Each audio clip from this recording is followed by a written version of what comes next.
বান্দা ভালো করে শুনে নাও, আল্লাহ তাআলা বলেন ফারিকুম ফিল জান্নাতি ওয়া ফারিকুম ফিস সাঈর।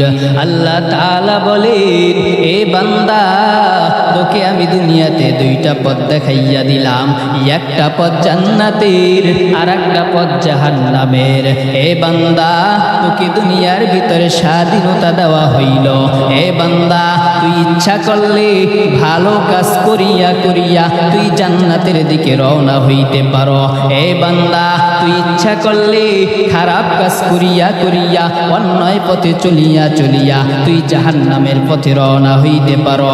এ বান্দা, তোকে দুইটা পথ দেখাইয়া দিলাম, দুনিয়ার ভিতরে তোকে পাঠাইয়া দিলাম, তোর মেধা দিলাম, তোর বুদ্ধি দিলাম, তোকে আমি বিবেক দিয়া পাঠাইয়া দিলাম। এ বান্দা, দুনিয়াটা হইল অস্থায়ী একটা জিন্দেগি, দুনিয়াতে চিরজীবন কেউ থাকতে পারবে না রে আল্লাহর বান্দা। ও